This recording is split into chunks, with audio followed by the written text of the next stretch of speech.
I never thought I would say this out loud, but that kiss in the kitchen at 3 in the morning turned out to be the only honest moment in the last 10 years of my life. And yes, it was a man. And to top it all off, my son will see it all. You know, when you live in a marriage that has long since turned into some kind of administrative procedure, you stop noticing how exactly it happened. There wasn't a single moment when everything fell apart. You just wake up one day, next to a person you have absolutely nothing to talk about, and you realize that it's been like this for 3, maybe 4 years. Maybe more. You just stopped counting. Lena, my wife, isn't a bad person. I want you to understand that. She's not a bitch. She's not hysterical. She hasn't cheated on me, as far as I know. It's just that we've become roommates who share a mortgage and parental responsibilities. In the morning, I kiss her on the cheek, automatically like I'm checking off a checklist. She pours me coffee, also automatically without even looking. In the evening, we ask each other how we are, and we both know that no one is interested in the answer. We haven't had sex in 8, maybe 9 months. I didn't count, to be honest. The last time was so strained and awkward, as if we were both fulfilling our marital duties from a 1970s textbook. Afterwards, I lay there, staring at the ceiling and thinking, fuck, why did we do that? She probably thought the same thing, because she never initiated it again, and I didn't initiate it either, and we were both fine with that, which is fucking sad when you think about it. The children were what kept us together. Maxim, the older one, is 17. He's a smart kid, studies well, and is going to college. And Alice is 13, going through puberty in all its glory. I looked at them and realized that if I left now, if I got divorced, I would traumatize them. They would be torn between 2 homes, between 2 parents who pretended that everything was fine, even though it was obvious to everyone that nothing was fine. So I lived like that. Work, home, work, home. Sometimes I would have a beer with friends, but less and less often, because you have to socialize with friends, and I didn't even have the energy for that anymore. I had become a function, a father, a husband, an employee. There was no person left inside, only roles that I played with great effort. And then Andre called. Andre is my cousin, my mother's sister's son. We saw each other, well, 20 years ago, maybe a little less, at some family gatherings when he was a boy of 5 or 6, and I was already studying at university. Then we lost touch. That happens. His parents moved to another city, we stayed here, and our communication was reduced to New Year's greetings in a general family chat, where I didn't even always read the messages. He called in mid-May. His voice was unfamiliar, adult. He introduced himself and said he was applying to our city university, to the philology department. He needed to submit documents and pass an interview, but he had nowhere to live and couldn't find any decent hotels. He asked if he could stay with us for a couple of days. I didn't know what to say. On the one hand, he was family. How could I refuse? On the other hand, the atmosphere at our house was already like a morgue, and now we would have a guest. But I said yes. What else could I do? Lena reacted as I expected.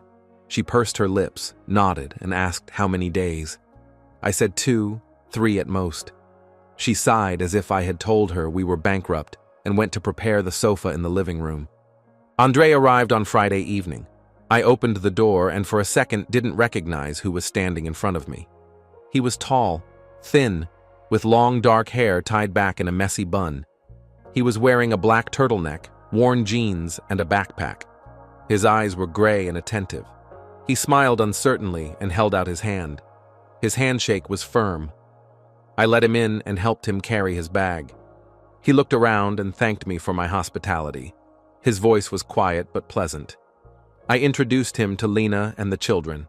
Maxime nodded politely. Alice buried herself in her phone, and Lena showed her hospitality by offering tea and dinner.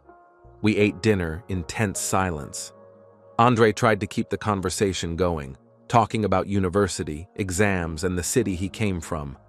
I nodded. Lena smiled stiffly, and the children were silent.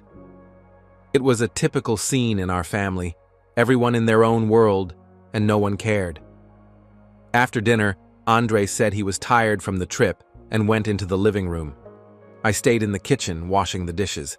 Lena stood next to me, drying the plates. We didn't talk. We just performed our daily tasks like robots on an assembly line. When I finished, she suddenly said, "We need to talk." I tensed up. That phrase never boded well. We went out onto the balcony. She lit a cigarette, even though she had already quit 3 times. I looked at the city, at the lights below, and waited. She started from afar. She said that we had become strangers, that she couldn't remember the last time we talked about anything other than money and children, that she felt lonely, even though she lived with her family. I was silent because she was absolutely right. Then she asked, "Do you still love me? Or are we just dragging this out for the kids?" I had to lie. I had to say, "Of course I love you. I'm just tired, work, stress, everything will be fine." But I couldn't. I looked at her and realized that I didn't even have the strength to lie. I said, "I don't know." She stubbed out her cigarette by throwing it off the balcony. She looked at me as if she was seeing me for the first time, and she said, "I understand." Then she turned and left. She slammed the bedroom door. I stayed on the balcony, and I felt so empty inside that I didn't even feel guilty. Just emptiness. Absolute, cold emptiness. I don't know how long I stood there. Maybe an hour, maybe 2. Then I went back into the apartment and walked into the kitchen. I wanted to pour myself a whiskey, to forget for a while. Andre was sitting at the table wearing headphones with his laptop.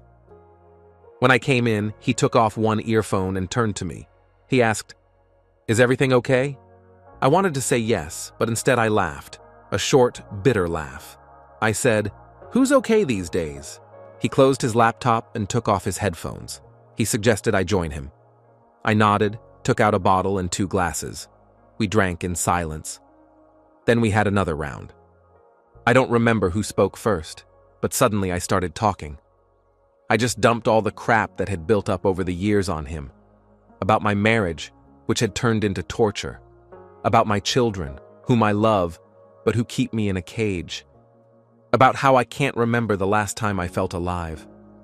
Andre listened. He didn't interrupt. He didn't give advice. He didn't say anything cliché. He just listened, and it was so unusual that I couldn't stop. The words poured out of me like pus from an old wound, and it became a little easier. When I fell silent, he poured me another drink. He said, "You know, I understand you. My parents had the same shit. They lived together because they had to, because it was shameful to get divorced, because of the children. In the end, they divorced when I was 16. And you know what? It got easier, for both of them, and for me too." I looked at him. In the dim light of the kitchen lamp, his face seemed soft and understanding. He smiled slightly, and there was no pity or condemnation in that smile. Just sympathy. I don't know how it happened. Maybe it was the whiskey. Maybe it was fatigue. Maybe it was the fact that I was talking to someone openly for the first time in years. But at some point, I leaned toward him, and he didn't pull away. The kiss was short, 3 seconds, no more. His lips were warm and soft. I smelled his cologne, something woody and tart. For a moment, the world stopped, and in that pause there was nothing but warmth, closeness, something real. Then I heard a rustle. I turned around. Maxim was standing in the doorway. He was looking at us. His face was pale, his eyes wide open. Time stood still. I couldn't move, couldn't breathe. Andre froze too. We looked at Maxim. Maxim looked at us. Then he turned and left. Quietly, without a word, without slamming the door. He just turned and disappeared into the hallway. I grabbed the table to keep from falling. My heart was beating so hard it felt like it was going to burst. Andre turned pale and muttered something apologetic. I didn't hear it. My ears were ringing and my vision was blurry. Fuck, fuck, fuck. My son saw it. My son saw me kissing a man. My cousin. I tried to get up and follow him, but my legs wouldn't obey me. Andre touched my shoulder and asked quietly, "What should I do?" I didn't answer. I didn't know what to say. We sat in the kitchen for another 20 minutes without saying a word. Then Andre got up and said he was going to bed. I nodded. He left, and I was left alone. I sat in the dark, drinking whiskey straight from the bottle and trying to understand what the fuck had just happened. Why I did it. Why I allowed myself to do it. Why Maxim had to see it. But beneath all the horror, panic, and fear, there was something else. Something warm and alive. That kiss. It was real. For the first time in years, I felt something real, not fake, not forced. And that scared me even more than Maxim's gaze. In the morning, Andre got ready early. He said he had submitted the documents online, so there was no point in staying. He apologized again, muttering something about awkwardness. I didn't hold him back. I walked him to the door, and we said goodbye briefly, without hugging. When the door closed behind him, I felt relief and a strange emptiness at the same time. Relief because the tension was gone. Emptiness because the feeling I had experienced during the night had gone with him. The next few days I walked around in a daze. I avoided Maxim. He avoided me. Lena withdrew into herself even more.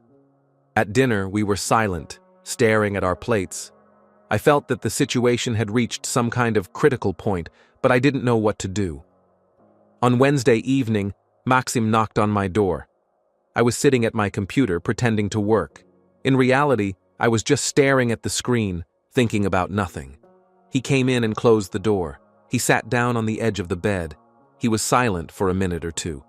Then he said, "We need to talk." I nodded. My heart started racing again. I knew what he wanted to talk about. He started quietly, cautiously. He said he didn't want to make a scene, didn't want to judge anyone, but he needed to understand. He needed to understand what he had seen that night. Was it just a drunken mistake, or was it something more? I had to lie. I had to say, yes, it was a drunken mistake, a stupid mistake. Forget it. But I looked at my son, at his intelligent, serious eyes, and realized that I couldn't lie anymore. I lied to myself. I lied to my wife. I lied to everyone around me. But I couldn't lie to my son. I said it wasn't an accident. He didn't move. He just looked at me, waiting for me to continue. I continued. I told him how I had felt all these years, how I lived in a marriage that was dead, but continued because I had to, because of the children, because of society, because it was scary to admit to myself who I really was. I told him that kiss was the first moment in 10 years when I felt alive, when I felt something real, not fake. Maxim listened silently. When I finished, he nodded. He asked, "So you?" He didn't finish, but I understood. I said, "Probably yes. I don't know for sure. But that kiss was the only honest thing I've done in recent years." He thought for a moment. Then he asked, "Does your mother know?" I shook my head.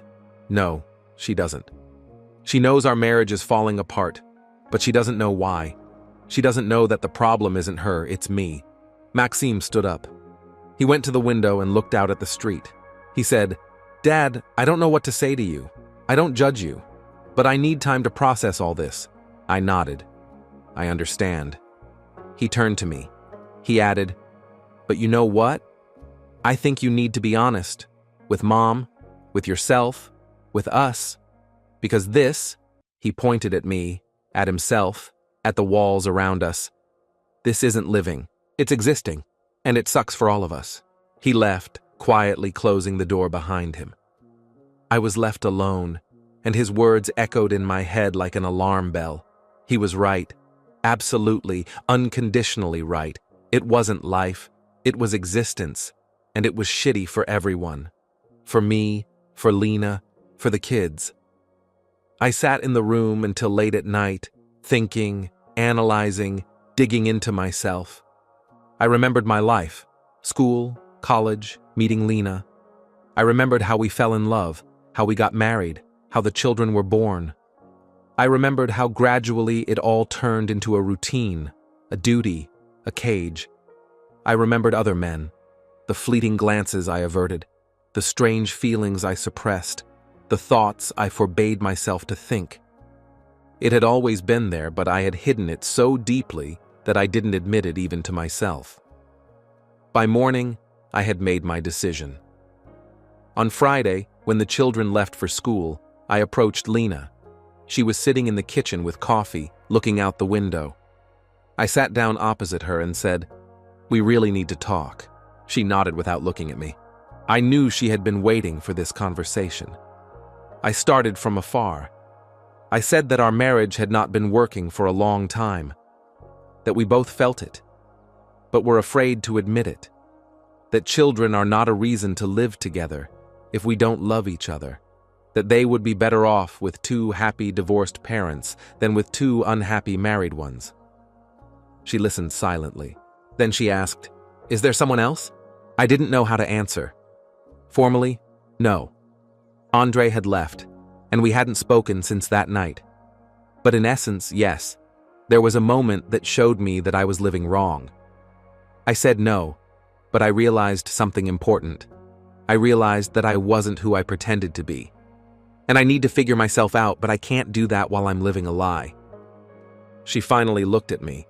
Her eyes were dry but sad. She asked, "Are you gay?" I sighed. I said, "Probably. I don't know for sure, but I know that our marriage is wrong. For both of us." She nodded. She stood up and poured the rest of her coffee down the sink. She said, "You know, I've felt this for a long time. Not that you're gay, but that you're not with me. That you're somewhere else and only your shell is here. I thought it was my fault, that I wasn't good enough." I stood up and walked over to her. I took her hand. I said, "No, Lena, you're wonderful. It's not your fault. It's mine. I lied to myself, I lied to you. And I'm very sorry." She took her hand away, not abruptly, just gently. She said, "Okay, let's get a divorce. But we'll tell the children together, and you won't disappear from their lives. Promise me." I promised. We told the children the next day. Lena and I sat down together and explained that we were getting divorced. Maxime already knew. You could see it on his face. Alice burst into tears and shouted that we were selfish and that we were destroying the family. I didn't blame her. She's 13. She has a right to her emotions. Lena hugged her and calmed her down. I explained that we would both be there for them, that nothing would change except that we would be living separately, that we were still their parents and still loved them. Maxime was silent. Then he asked, "Have you figured yourself out, Dad?" I looked at him. I said, "Not yet, but I'm working on it." He nodded. He said, "Okay, the main thing is that you're honest, with yourself and with us." The divorce was finalized quickly. We both wanted it. There was nothing to argue about. We left the apartment to Lena and the children, and I rented a one-bedroom apartment nearby. I saw the children often. I took them on weekends, helped them with their homework, and went to parent-teacher conferences. Lena and I started to communicate normally, not as spouses, but as former partners raising children together. It was strange, but it became easier. There was no tension, no need to pretend. A month after the divorce, I wrote to Andre. Just like that, without any particular purpose. I apologized for that night for the awkwardness. I asked how he was doing. He replied almost immediately. He said he had been accepted and had started studying, that there was nothing to apologize for. Everything was fine. He asked how I was doing. I told him about the divorce, about the children, about trying to figure myself out. He listened, read, and replied with short messages. He didn't pressure me or give me advice. He was just there, virtually. We started writing to each other regularly, at first once a week, then more often. We discussed all kinds of nonsense, books, movies, news, sometimes something more serious. He talked about his studies, his new city, how he was searching for himself. I talked about my children, my work, my attempt to understand who I was. 3 months later, he came to our city. on vacation to visit his parents. He suggested we meet up. I agreed, although I was as nervous as a schoolboy before his first date. We met at a cafe. He looked the same. Long hair, black turtleneck, gray eyes. But there was something different. Confidence, perhaps. He had matured over those months. We talked for 3, maybe 4 hours, about life, about changes, about how difficult it is to understand yourself when you've been lying to yourself your whole life. He said he had gone through the same thing, understanding his orientation, accepting himself. He said it was normal not to know right away, to be in the process. When we left the cafe, he asked, "Want to go for a walk?" I nodded. We walked through the night city, talking, silent. At one point, he took my hand. Just like that, naturally. I didn't pull away. On the contrary, I squeezed his hand in response. We stopped on the bridge and looked at the river. He turned to me and asked, "Are you okay with this?" I looked at him, at his face in the light of the street lamps, at the seriousness in his eyes. I said, "Yes, I'm okay with it. For the first time in a long time, I'm okay." He smiled. He leaned toward me. He kissed me. Long, slow, unhurried. I closed my eyes and melted into that kiss. It was nothing like that drunken night in the kitchen. It was conscious, calm, right. When we broke the kiss, I was smiling. Smiling idiotically, broadly. He was smiling too. He left a week later. But we kept in touch. Every day, on video calls, in messages, he talked about his studies. I talked about work and the kids. We were building something. Slowly, carefully, but building nonetheless. Maxime asked me once, "Dad, are you dating that guy, Andre?" I didn't lie.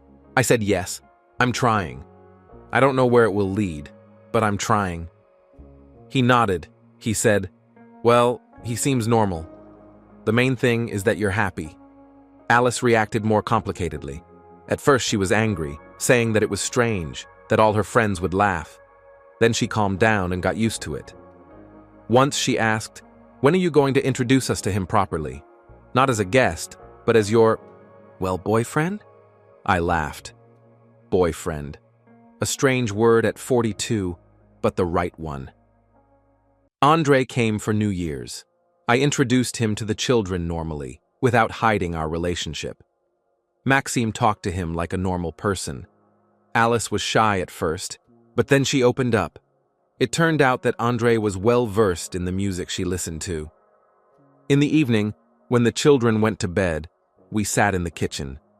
The very kitchen where it all began. We drank tea and talked about the future. He asked, "How are you feeling? With this new life?" I thought about it. I said, "You know, for the first time in many years, I feel like I'm living. Really living. Not just existing, not just functioning. I'm living. And it's scary and it's hard, but it's right." He took my hand and intertwined his fingers with mine. He said, "I'm glad you made up your mind. I know how difficult it is." I squeezed his hand. I said, "Thank you for being the catalyst, for showing me that it's possible to feel something real." He smiled. He leaned over and kissed me, quietly, gently. I kissed him back, and at that moment I realized I was home. Not in this apartment, not in this city, but here, in these arms, in this closeness. We don't know what will happen next. Andre studies in another city. He has his own life. I have children, work, an ex-wife with whom I need to build a relationship. There is a lot of uncertainty, a lot of questions. But there is one thing I am sure of. I am no longer lying to myself. I know who I am. I know what I want. And this knowledge, this honesty with myself, is more valuable than any stability, any social approval. That kiss in the kitchen at 3 in the morning, it was the beginning. The beginning of something real, something scary, something right. I don't regret anything. Not the divorce, not the pain I caused my children and Lena, not the path I chose, because for the first time in 10 years I feel alive, and that's enough.